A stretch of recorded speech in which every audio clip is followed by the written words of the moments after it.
আগে বাংলার রাজনীতিতে হঠাৎ করেই বদলে গেল সুর। ভগবান শ্রীরাম সবার, এই বার্তা দিলেন মুখ্যমন্ত্রী মমতা বন্দ্যোপাধ্যায়। কিন্তু প্রশ্ন উঠছে, এটা কি বিশ্বাসের কথা নাকি ভোটের আগে নতুন সমীকরণ? দার্জিলিং এর নকশালবাড়িতে জনসভা থেকে মমতা বন্দ্যোপাধ্যায় বলেন, ভগবান রাম কোনো এক দলের সম্পত্তি নন, তিনি সবার। हर फेस्टिवल हमारा फेस्टिवल होता है।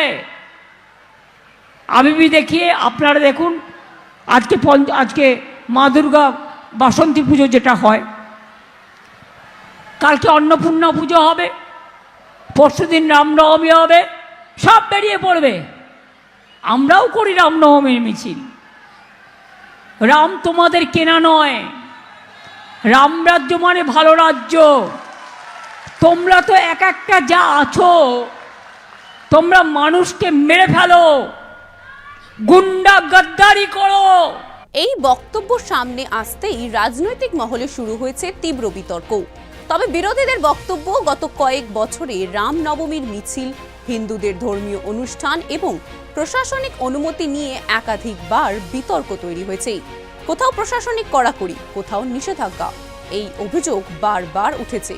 এখন প্রশ্ন, যখন নির্বাচন সামনে, তখন হঠাৎ এই বার্তা কেন? বিশেষ করে ভবানীপুর কেন্দ্র থেকে নির্বাচনের লড়াইয়ের প্রেক্ষাপটে এই মন্তব্যকে রাজনৈতিক কৌশল বলেও মনে করা হচ্ছে। প্রশ্ন উঠছে, এটা কি হিন্দু ভোট ব্যাংকে লক্ষ্য করে নতুন বার্তা?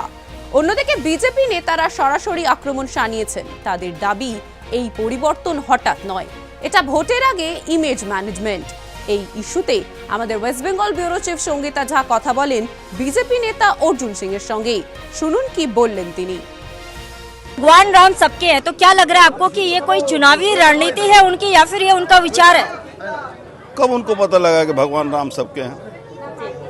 5 दिन पहले तो नमाज पढ़ते पढ़ते बोल गए कि 1 सेकंड एक कम्युनिटी को यदि नहीं रोक के रखूं तो पूरा साफ कर देंगे।